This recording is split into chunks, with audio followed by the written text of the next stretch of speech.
Hey everybody, this is Mom Party. I'm Jessica, and I'm gonna show you how to make a Little Red Riding Hood themed family costume today. Say,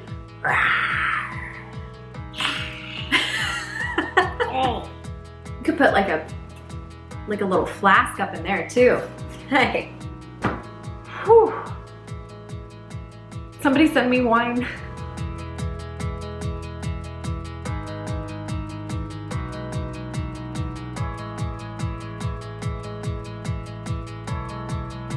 So since my husband's gonna be the lumberjack, he'll need an axe, because that's like part of the story. I randomly and very awesomely found this toy axe at a consignment sale. As I was thinking, I wish I could find a toy axe, it was like sitting up ahead of me, like divine costume intervention. So we are taking this.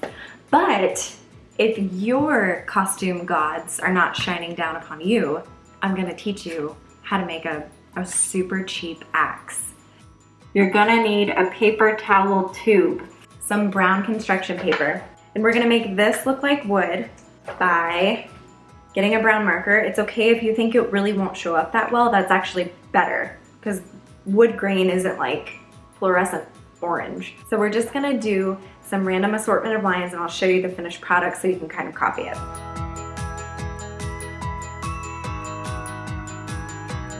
So do little circles and lines, and it doesn't have to look perfect. You don't even have to do this part. You could just leave it brown and that would look awesome. I'm gonna glue the cardstock around the paper towel tube.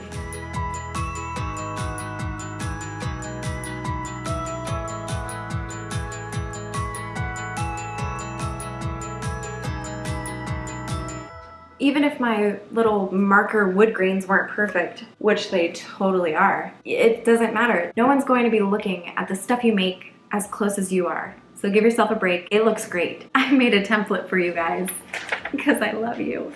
And apparently I don't have anything better to do. So it's pretty self-explanatory. Cut out the dotted lines and fold on the solid lines.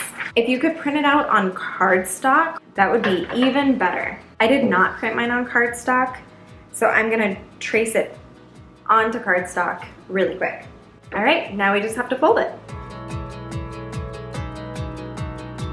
So it's gonna look like this.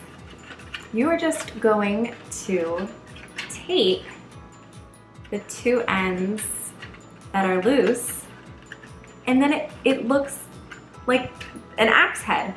I don't have any tape. I gotta go get some. Before I tape it, I'm gonna cut a slit in the bottom, the length of the paper towel tube, so that I can slide it right in there. I'm gonna cut off a little bit of the excess paper towel tube. I'm gonna hot glue this end of our axe handle so that it sort of stays. We have part that's nice and flat right here. It'll fit right in the bottom of your axe. And then I'm gonna hot glue the base of the axe handle to the base of the axe head.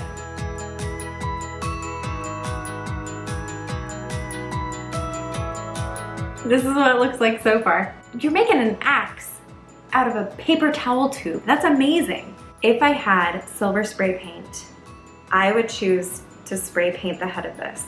I do not, but I do have tin foil. So I'm just gonna hot glue some tin foil on this and call it a day. Let's just like wrap this thing in tin foil and see how it turns out. Sort of enclose the back, and I'm just gonna put a little bit of hot glue. I'll fold the excess over the edge of the axe and then hot glue what I wrapped around the bottom to the base. This doesn't have to be perfect, it just has to stay for like 2 hours or however long it takes you to trick or treat. Shall we compare the Nordstrom version of a toy axe and my dollar store version? It actually looks pretty good, especially if you consider the fact that it is made from found materials throughout my house. Feels really sturdy, actually. You could put like a little flask up in there too. Hey, dual purpose Halloween costume. You're welcome. For the wolf costume, you'll need one plain gray hoodie and then 2 pairs of plain gray sweatpants. I used the second pair of sweatpants to cut out the biggest part of the tail and then the biggest part of the ears because I couldn't find gray felt material. You'll also need all of the templates that I've created for you in the description below. 2 to 3 pieces of white felt, 1 piece of black felt, a hot glue gun with a ton of glue sticks, and I use this furry material for the inside of the ears and then the white detail on the tail, but you can use white felt if you'd rather.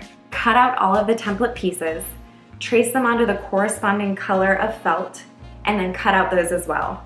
I'm flipping my second pair of sweatpants inside out so that when I trace the template on, you won't be able to see where I drew on the fabric. I cut one pant leg off so that I can open it up and have a larger piece of fabric to draw 2 different templates on there. You might be tempted to draw the template on one side and cut it out so that you're cutting out 2 at once, but sometimes this causes the fabric to kind of shift and you don't get 2 perfect shapes. So I'm gonna do it one at a time. When you're cutting, you wanna leave a little bit of extra room around where you drew the template so that when you sew the pieces together, it won't create a smaller tail. So we have our 2 sides of the tail. I have a sewing machine, so I'm gonna sew them together. So if you're sewing, just lay them flat on top of each other and then use your, I don't know if you can tell, the line that you drew to draw the template as your guide to sew it together.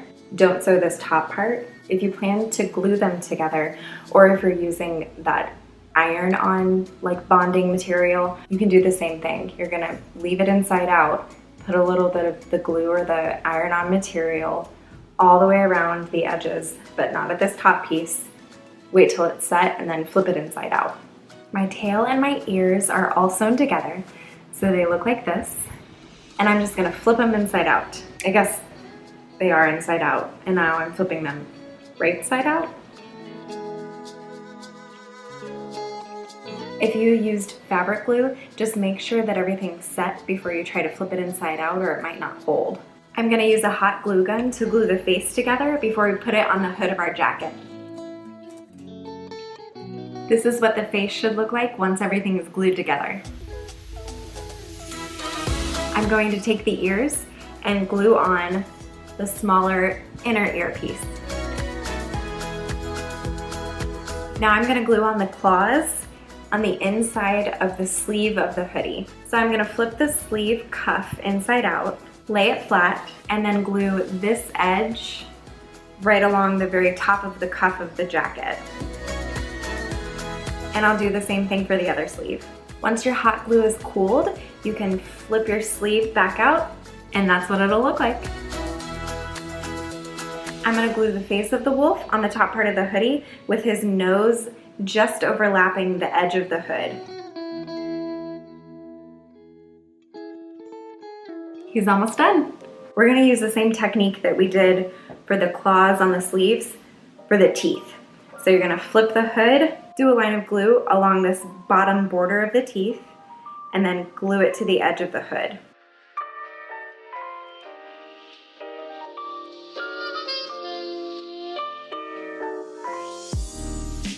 For the white tummy of the costume, I'm gonna cut straight down where the zipper is so that I have 2 halves and can still zip up his hoodie. Now you'll glue each half onto the front of the hoodie, making sure that you still have room so that the zipper still works.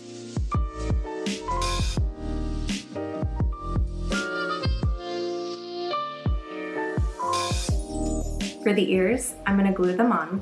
To attach them, I need to cut a little slit where I sewed them together so that I end up with a little flap, kind of like that. So this is where I'm gonna glue it down onto the hood. So I'm gonna do a line of glue, attach it, and then glue the rest. There's one little ear. You can kind of tell where I cut the side right here and then gave myself a little flat section on the back and front to glue the ear onto the hood. And we'll do the same for the other side. I kind of want to wear it. This is so cute. Now we'll finish the tail. I decided to use this furry fabric instead of the white felt that I had to do the end of the tail. I'm just gonna hot glue it to the end.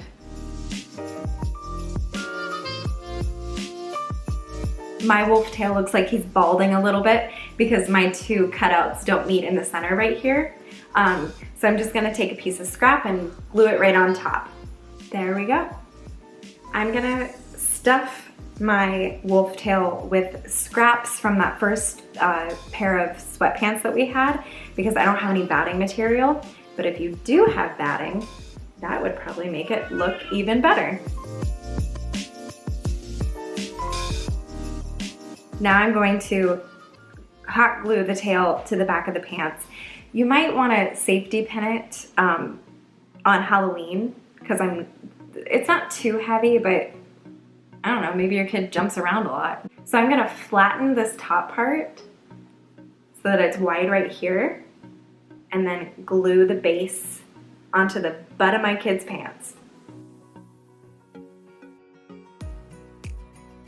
Here's the finished hoodie and the finished pants. It's so cute.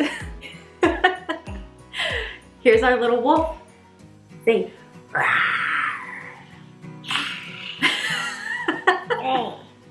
Now let's make Little Red Riding Hood's cape. I got 2 yards of really thin flannel material. I didn't measure anything, but I did make sure that the front of the cape overlapped a little bit when it's wrapped around my shoulders. To make the hood, we'll need a square. This is my excess material from the original 2 yards that I had. So this end is the folded edge of the material. I'm gonna bring one of the opposite sides up to meet that folded edge to create a triangle.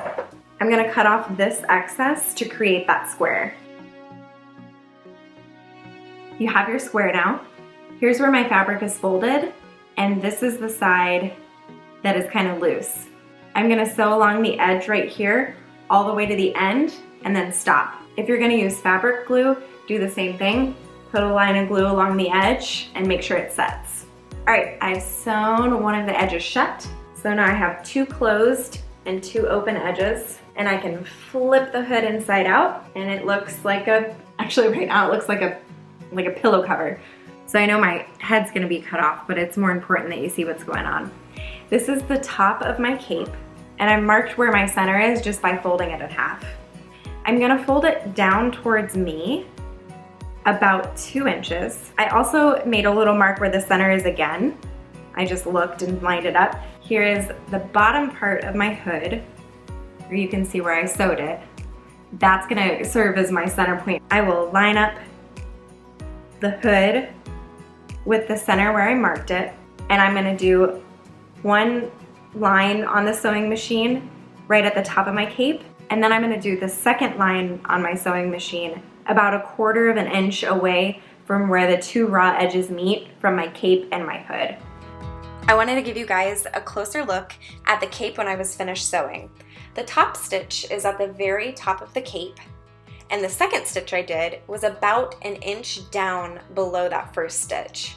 This makes a tube that we're going to use to thread some ribbon through so that we can tie the cape around our shoulders when we're done. I've attached a safety pin to the end of my ribbon, and I'm going to use the safety pin to help me thread the ribbon through this little tube that we created. This is going to take me a minute.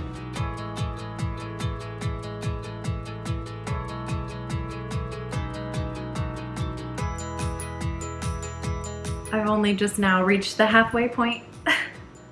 Somebody send me wine. Oh, that took so long. Whew. I need a nap. It's done! Looks so good, right? Okay, in all seriousness, it is done.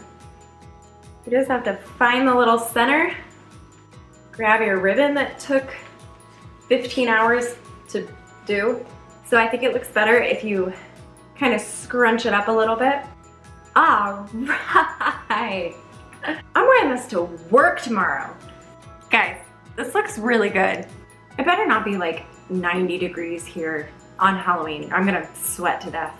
To finish my part of the costume, I'm just gonna wear a black dress underneath because that's what I have. My husband's costume will be jeans and a plaid lumberjack shirt and this axe, or the other one I made if he likes that one better. And then Jack will wear his amazing wolf costume. The templates for everything that we use today are in the video description below.